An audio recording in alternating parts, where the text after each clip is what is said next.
Suivez votre émission Jeunesse et Société sous la collaboration des Bilingué à Mouinda de l'archidiocèse de Brazzaville.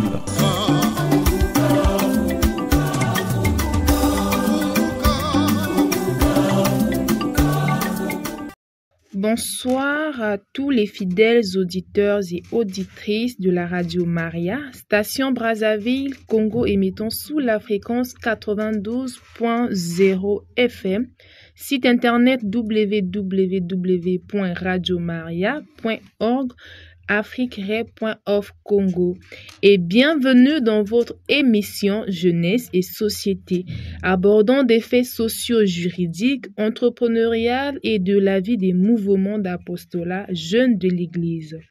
Pour aujourd'hui, vous avez à la présentation une fois de plus vos humbles serviteurs. Il y a Judy Kael Biampamba et il y a Emmanuel Kitali que je suis.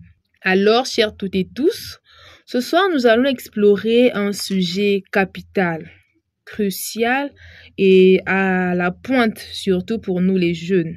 Il s'agit du mariage coutumier, autrement dit la dot. Un vrai casse-tête pour nous les jeunes en République du Congo. Tout à fait, Emmanuel. C'est un sujet qui oscille entre tradition et défi pour la jeunesse congolaise. Et en passant, je suis très heureux de co-animer cette émission aujourd'hui avec toi. Moi de même, il y a Judy. Alors, comme vous le savez, nous allons aborder un sujet crucial pour beaucoup d'entre vous, le mariage coutumier. Et pour éclairer notre réflexion, nous sommes très honoreux d'accueillir aujourd'hui dans nos studios un invité dont l'expérience et la sagesse seront essentielles pour notre discussion sur le sujet, le mariage coutumier. Bien évidemment, il s'agit de Papa Zeferessa. Bonsoir, Papa Zeferessa. Bonsoir. Si possible, vous pouvez vous présenter pour nos auditeurs et auditrices de la radio Maria. Qui est Papa ça? Merci pour la parole accordée. Je suis donc Zeferessa. Je suis marié, père de 4 enfants. Et au niveau de la pastorat de la famille, j'ai été pendant près de 10 ans président de la communauté Libala Mouinda. Et après, je suis passé vice-président en même temps de cette communauté pendant 9 ans. Et puis actuellement, je suis membre toujours de cette communauté. Au plan professionnel, je suis enseignant-chercheur, maître de conférence des universités en histoire et société africaine à l'école normale supérieure de l'université Mariengwabi. Et je suis ancien vice-président du conseil pastoral paroissial de la paroisse Saint-Jean-Marie Vianney de Mouleke.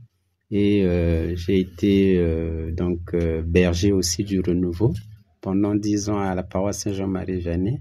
Actuellement, je suis vice-berger dans cette paroisse et je suis responsable du SERPAC, c'est le service du renouveau pour la pastorale des cadres. Voilà pour l'essentiel ce que je peux dire.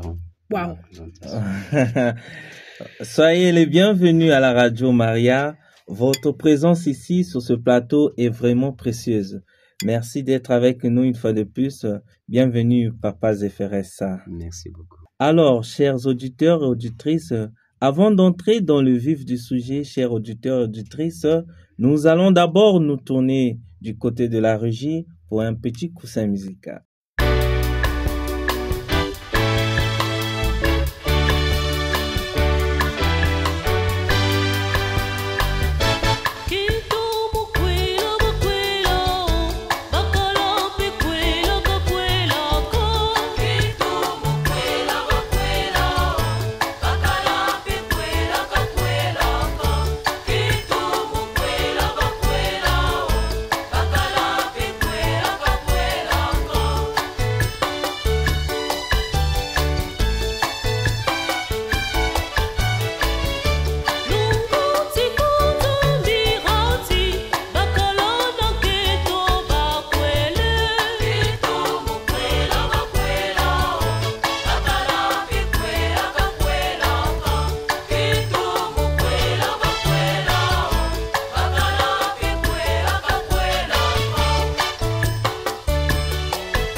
L'émission Jeunesse et Société. J'aime, je suis scotché. La emisión Juventud y Sociedad. Me gusta mucho y no me la pierdo nunca. L'emissione Gioventù e Società. Mi piace molto e l'ascolto sempre.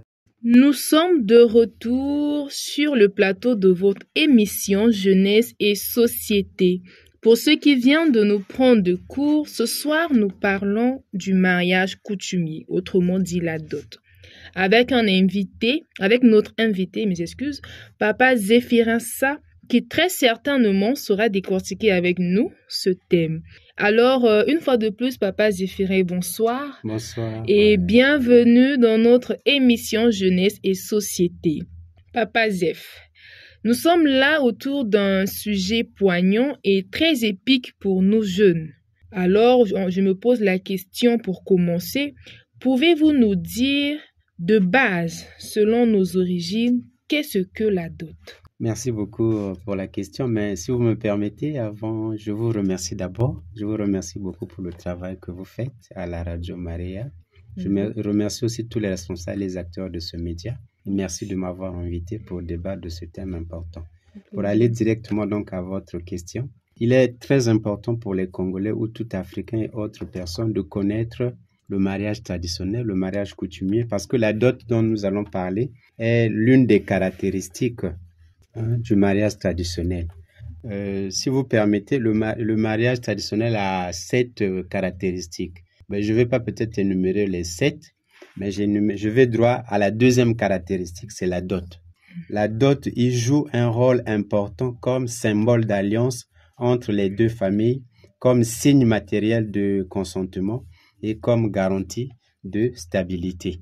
Donc, ce symbole-là qui marque vraiment le fondement du mariage, quand on sait que dans le mariage coutumier ou traditionnel, c'est déjà un mariage comme tout autre. Hein. Donc voilà, c'est la dot qui est vraiment l'élément, le symbole, le signe, comme fondement de base, bien évidemment, dans le mariage congolais ou africain.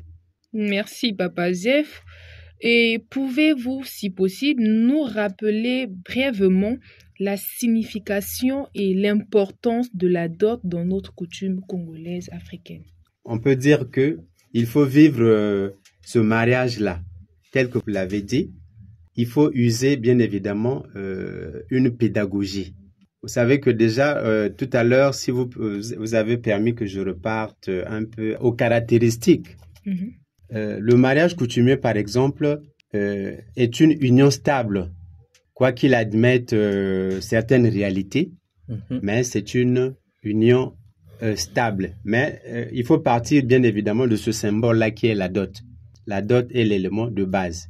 Donc, pour savoir qu'on a conclu, bien évidemment, ce mariage-là, il faut bien évidemment poser le pas avec la dot. C'est pour ça que on ne peut pas parler, bien évidemment, de ce mariage-là sans avoir fait ce pas-là et marquer ce symbole-là. Voilà donc l'élément essentiel que nous pouvons relever.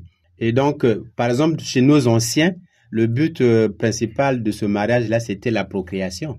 Ça, c'est dans la culture, hein, dans la coutume. C'était la procréation. Et d'autres éléments viendront après.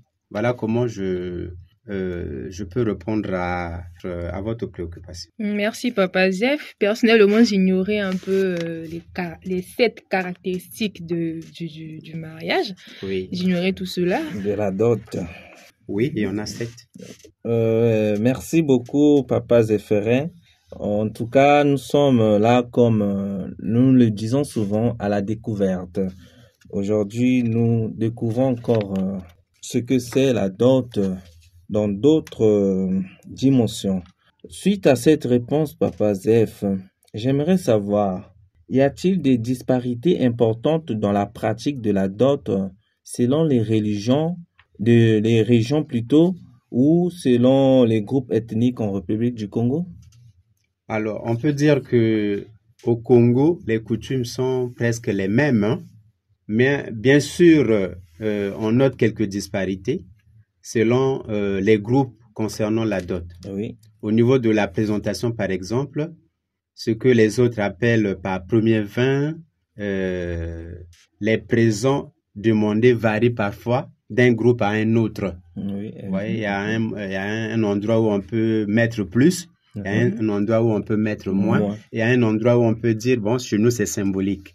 Donc, en fait, les coutumes sont presque les mêmes, mais les disparités, c'est au niveau maintenant des groupes. Les groupes, c'est comme on peut dire, généralement, on dit tribu, on dit clan, ainsi de suite. Donc, les disparités interviennent à ce moment. Là où, par exemple, on peut dire, bon, amenez-nous, par exemple, un raffia, amenez-nous, par exemple, une laine, amenez-nous. Donc, les disparités, c'est à ce niveau-là. Donc, c'est même quand on établit la liste, qu'on soit, par exemple, à Sembe, qu'on soit par exemple à Mbouti, parfois il y a les disparités, c'est à ce niveau-là selon les groupes.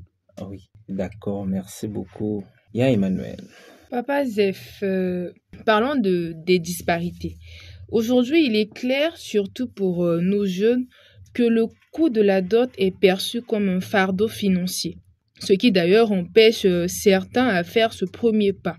Cette hausse dans le prix de la dot est due à quoi? Quel est son sens? Alors, le coût de la dot perçu comme fardeau, oui, mais c'est surtout dans les grands centres urbains, à Brazzaville, à Pointe-Noire, un peu dans les grandes villes, bien évidemment, avec l'influence de la modernité et le pouvoir de l'argent et des biens matériels, ce qui constitue bien sûr un fardeau pour les candidats au mariage. Mais dans les milieux ruraux, la réalité est tout autre. En dehors des aspects financiers, le prétendant peut faire des compensations. C'est-à-dire qu'en versant sa dot, peut dire, bon, c'est un champ que je donne pour compenser par exemple ceci. Ou c'est un champ que je vais aller travailler pour compenser ceci. Dans les milieux ruraux, ça se compense comme ça. Si on n'a pas donné par exemple en termes d'argent, on peut dire, on fait la compensation. C'est compris comme ça. Mais or que dans les villes, la réalité n'est pas celle-là. N'est pas la même. Voilà, c'est ça. Donc, qu'on soit en ville, qu'on soit dans les milieux ruraux, la réalité, bien évidemment, n'est pas la même. C'est pour ça que dans les milieux urbains, bien évidemment, c'est un fardeau. Il faut avoir beaucoup d'argent en termes de finances et en termes de biens matériels. C'est ce que nous remarquons quand nous voyons à la télé, parfois dans les réseaux sociaux.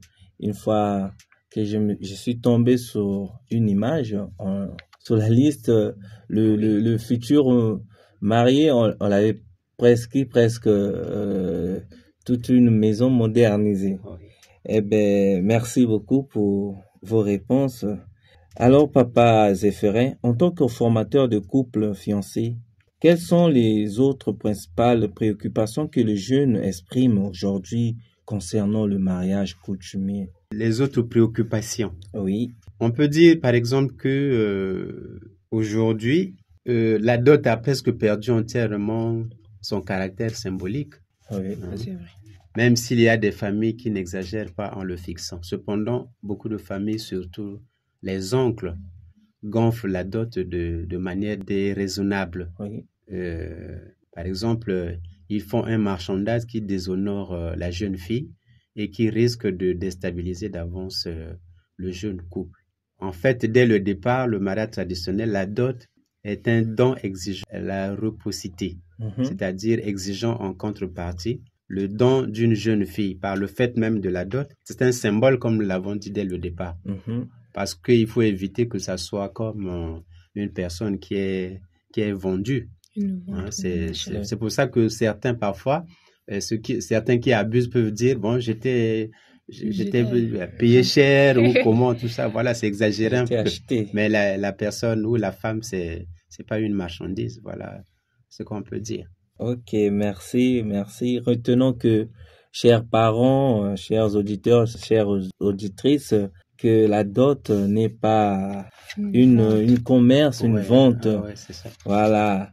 Alors, pensez-vous que la dot est encore adaptée face aux réalités économiques et sociales actuelles des jeunes, Papa Zéphirin? Bon, sur cette question-là, adaptée, il faut dire que, bon, le monde évolue. Oui. Le monde évolue. Bon, c'est sûr qu'il y a des difficultés, parce que en fixant la dot, en principe, on doit regarder la réalité actuelle. Oui. La réalité actuelle est minée par quoi? On peut parler du chômage. Oui. Il y a le chômage des jeunes. Mais or que ceux qui font par exemple, les listes ne tiennent pas compte, par exemple, de cet aspect. On se dit, bon, c'est le meilleur qui va gagner, mais on ne tient pas compte, bien évidemment, de dire que, bon, la majorité des jeunes aujourd'hui se cherchent encore. Par exemple, si nous parlons en termes de jeunes, hein, la majorité des jeunes se cherchent. Mais ceux qui fixent, par exemple, la dot, les parents ne tiennent pas compte de cela. Ils se disent, bon, nous, on fixe et celui qui est candidat au mariage doit se battre à arriver à satisfaire nos exigences. C'est pour ça que, bien évidemment, les jeunes doivent se multiplier en 4 pour arriver à satisfaire les exigences des parents. La facture, on appelle ça comme ça aujourd'hui. La facture, voilà, de la dot. Surchargé. Oui. Et bien évidemment. Voilà, c'est ça. Et quelles sont, selon vous, les pistes de solutions possibles pour rendre le mariage coutumier plus accessible aux jeunes? Oui, les pistes de solutions possibles, on peut dire, par exemple, on peut dire que les familles chrétiennes peuvent suivre la démarche que propose l'Église. Oui. Ça, je parle des familles chrétiennes, puisque, bon, nous qui sommes sur le plateau aussi, je pense que on est dans l'Église et on est dans cette foi-là. Au moins pour cela, on peut dire que suivre la démarche que propose l'Église, c'est-à-dire accepter que la dot soit payée en partie par les époux pour les permettre d'avoir accès au sacrement, par exemple, pour ceux qui sont chrétiens. Ça, c'est une possibilité. Et les responsables du suivi des couples peuvent entreprendre des démarches dans le sens auprès des familles pour rendre possible cela et permettre aux familles de fixer le montant de la dot de façon plus modérée, et équitable dans un esprit chrétien, dans la justice et la charité. Et comme on le dit, si on lit Matthieu 6, 24, on peut avoir une idée de cela. Pour un chrétien, l'argent n'est pas la valeur suprême. Parce que quand on lit ce texte-là, on dit vous ne pouvez pas servir 2 maîtres à la fois. Dieu et l'argent. Vraiment, vraiment, merci Papa Zef. Chers auditeurs et auditrices, jeunes, prêtons oreille s'il vous plaît. Papa Zef nous présente des pistes de solutions très captivantes que personnellement j'ignorais aussi que c'était possible. Alors Papa Zef, selon votre expérience, quels sont les fondements les plus importants pour un mariage réussi au-delà des aspects matériels comme la dot? Oui, alors, les fondements, je pense que on peut user, par exemple, d'une pédagogie qui enlève la peur de l'engagement pour les jeunes, leur former et montrer que tout est possible à celui qui croit.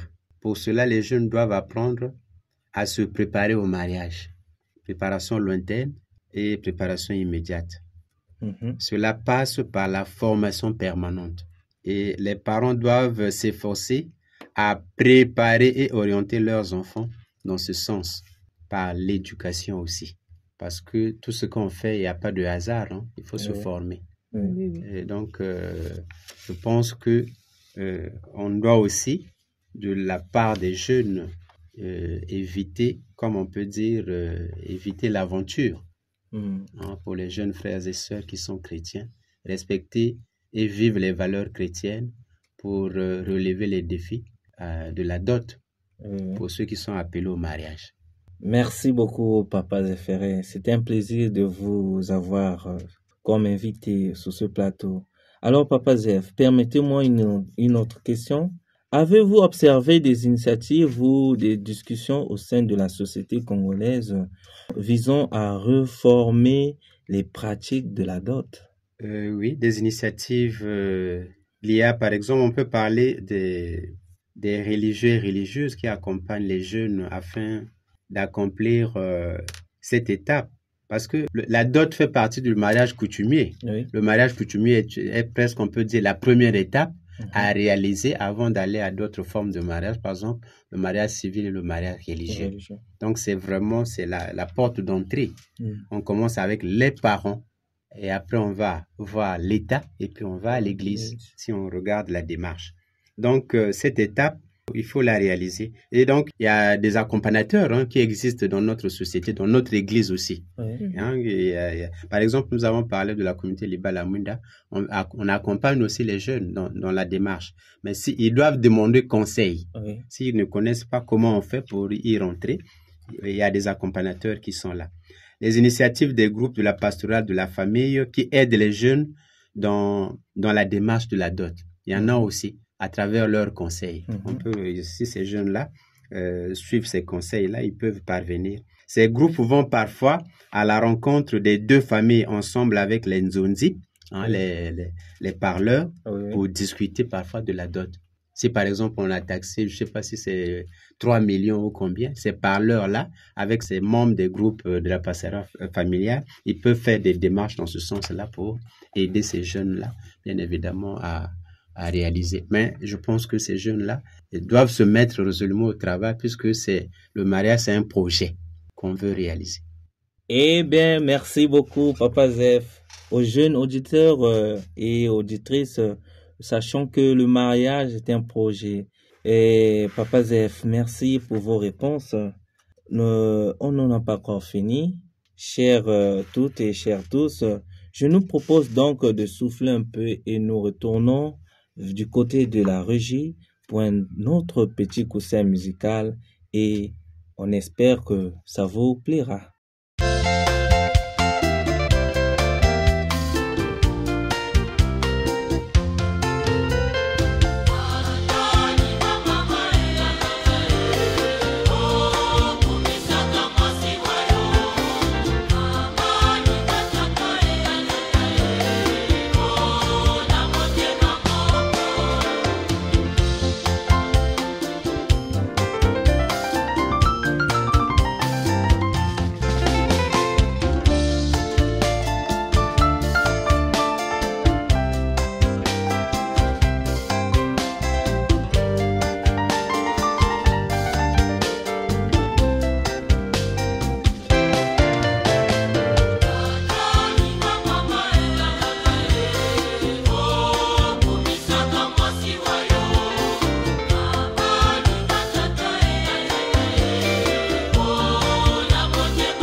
L'émission Jeunesse et Société. J'aime, je suis scotché. La émission Juventud y Sociedad. Me gusta mucho y no me la pierdo nunca. L'emissione Gioventù e Società. Mi piace molto e l'ascolto sempre. Nous sommes de retour, chers auditeurs et auditrices, dans votre émission Jeunesse et Société. Et comme vous le saviez, nous sommes avec notre invité sachant, Papa Zéphirin Sa. Et donc, il y a jeudi, on n'en avait pas fini avec nos questions, notre séance de questionnement, bien sûr. Effectivement, il y a Emmanuel.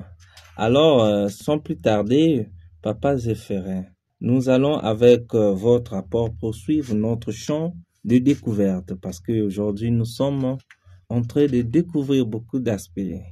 Durant la pause, une question m'est venue à l'esprit. Sur ce, je souhaiterais savoir, Papa Zéphirin, quel rôle l'Église et les communautés chrétiennes peuvent-elles jouer pour accompagner les jeunes face aux défis de la dot? Alors oui, l'Église a un rôle important à jouer dans l'accompagnement des jeunes pour les aider à relever le défi de la dot. En quoi faisant? C'est insister sur leur devoir d'honorer à leur engagement. C'est-à-dire que dans le message de l'Église, l'Église doit insister sur leur devoir à honorer l'engagement. Par exemple, pour les jeunes chrétiens, même pour les non-chrétiens, pour ceux qui sont appelés au mariage, le mariage coutumier est une étape parmi les premières. Par exemple, on dit souvent Kanga Lopango en Lingala. C'est-à-dire que c'est le prétendant qui va se montrer chez les parents de la jeune fille. Il faut faire d'abord cette démarche-là. C'est une cérémonie, comme on dit, officielle. Premier pas qu'on fait pour dire que votre fille a trouvé quelqu'un. Voilà, ça c'est... Donc, on doit insister sur ces étapes-là. Il y a, par exemple, la dot après. Si on fait le Kanga Lopango, il y a la dot. Donc, toutes ces étapes-là, tout ça, on doit enseigner aux jeunes que vous devez passer par là. C'est un peu comme on peut dire, c'est une catéchèse pour ceux qui sont appelés appelés au mariage. Vous voyez, ceux qui sont appelés par exemple à la vie consacrée, ils ont aussi des étapes qu'ils font. Donc ceux qui sont appelés au mariage, ils ont aussi des étapes. Donc l'Église doit enseigner bien évidemment, faire sa pédagogie, faire sa catéchèse pour que ces jeunes, bien évidemment, puissent être bien informés sur toute cette démarche. Merci beaucoup, Papa Zef. Chers jeunes, prenons en compte ce que Papa vient de nous dire. Suite à cela, Papa Zef, quel conseil donnez-vous aux jeunes qui souhaitent aborder la question de la dot au sein de leur famille? Parce qu'on a qui craignent un peu les réactions et tout. Quel conseil les donnez-vous? Merci beaucoup, Emmanuel. Donc, pour les conseils, nous pouvons dire nous pouvons proposer ceci. Nos jeunes frères et sœurs doivent repartir au Mbongi, au Kanza, au Moulebe, familial. Parce que aujourd'hui, parfois, on n'écoute plus les parents. Il faut d'abord repartir là. Pour s'engager, on demande d'abord à ses parents. Hein, on ne doit pas faire comme quelqu'un. Parfois, il y a des images un peu comme ça. Quelqu'un qui sort de la France, qui vient se marier et les parents ne sont pas au courant. Non, on ne doit pas faire comme ça. Il faut suivre les conseils de leurs parents pour la réussite de leur ménage. On dit en lingala, matui et les kaka, mututi. Hein? On dit ça, dit-on. Les jeunes doivent se mettre à préparer soigneusement leur avenir, leurs études, leur vie professionnelle, réussite dans sa vie et dans son mariage. Vous voyez, la réussite, c'est tout ça. Vous voyez? Apprendre à devenir de plus en plus responsable de sa vie. C'est comme ça qu'on prépare bien évidemment l'avenir et puis réussir aussi dans son mariage, puisque la dot, ça nécessite quand même des possibilités pour réaliser. Merci beaucoup. Franchement, c'est enrichissant tout ce qui sort de votre bouche, Papa Zéphirin. Y a-t-il un message clé ou un message d'espoir encourageant que vous aimeriez adresser aux jeunes Congolais qui sont confrontés aux difficultés liées à la dot? Oui. Alors, le message d'encouragement à nos jeunes frères et sœurs, c'est d'espérer toujours tant qu'on vit. Vous savez, nous sommes en 2025. Le Saint-Père François, d'heureuse mémoire, a lancé le jubilé Pèlerin d'espérance, n'est-ce pas? Oui. Donc, ce message d'encouragement, nous adressons aussi, on ne doit pas, nos jeunes frères et sœurs ne doivent pas désespérer. Tant qu'on vit, on doit toujours espérer et travailler, s'élever toujours par l'effort et prendre sa vie en main. Quand on veut, on peut. Quand on veut, on peut. Quand on est sérieux, on peut. C'est ça que je peux donner comme message d'encouragement. Merci beaucoup, Papa Zéphirin. Bon, moi, je retiens beaucoup des éléments. La dot est comme symbole d'alliance, garantie de stabilité. Les familles chrétiennes doivent suivre la démarche de l'Église pour aider leurs jeunes enfants, parents et fils afin qu'ils puissent s'engager. Les jeunes doivent repartir en Mbongi, c'est Papa Zéphirin qui le demande. Suivre les conseils des parents, soigner sainement sa vie avant de s'engager. Et en dernier mot, il nous appelle à espérer toujours tant que l'on vit. On doit toujours avoir de l'espoir. Merci beaucoup pour ces éclairages, pour vos opinions et pour votre présence parmi nous sur ce plateau, cher Papa Zéphirin. Vraiment, Yajudi, vraiment. On comprend par là que nous jeunes craignons la dot pour rien. Oui. On a nos sages qui sont là, nos parents. Nous avons les familles chrétiennes qui sont là. Et suite au conseil de Papa Zef ou au message, nous sommes invités à être responsables, à écouter ce que disent nos parents et à prendre le soin plutôt, de respecter les étapes du mariage. Il nous a été dit en amont qu'il ne sert à rien d'avoir peur, la peur de l'engagement. Il est possible de se faire aider et aux parents et aux oncles de ne pas se laisser influencer par le milieu urbain car la dot est avant tout un symbole. se rapprocher des aînés, comme je l'ai dit en amont, il faudrait se rapprocher des aînés parce que seul, on ne pourra pas vraiment faire grand-chose. On a besoin des sages. Une fois de plus, merci. Sur ce, gratitude et remerciements sont au cœur de nos propos à l'égard de Papa Zéphirin Sa, qui a su disposer de son temps pour venir nous apprendre, soit nous éclairer notre lanterne sur ce sujet au pic dénommé la dot. Grand merci à vous, chers fidèles auditeurs et auditrices qui nous suivent de partout.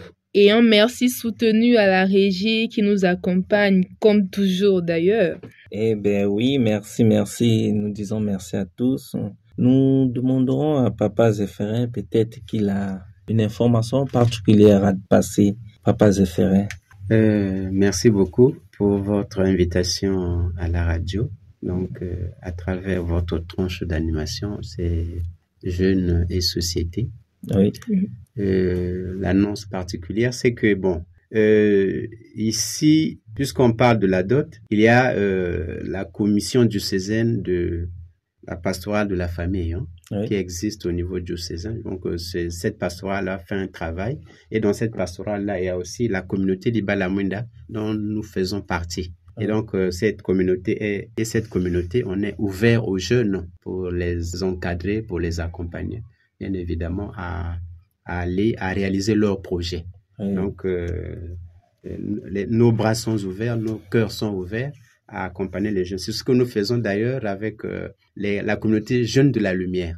On forme les couples, on accompagne les couples. Et donc, on met aussi nos conseils à la disposition de ces jeunes qui sont dans les Jeunes de la Lumière et les autres jeunes de l'Église. Et donc, pour on a un peu tout, ça c'est mon message, mais le texte de Colossiens 3, 18 à 24, les jeunes peuvent le lire, c'est ce que je peux aussi leur le recommander. Merci Papa Zef. Chers auditeurs et auditrices, on a entendu Colossiens 3, 18 à 24. Donc, prenons le soin de lire, d'analyser.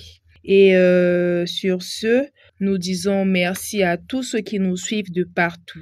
Alors, rendez-vous à la prochaine émission pour un nouveau sujet aussi passionnant et épique que celui-ci. D'ici là, portez-vous bien et prenez la résolution de vous lancer. Bonne soirée à vous et n'oublions pas, restons scotchés.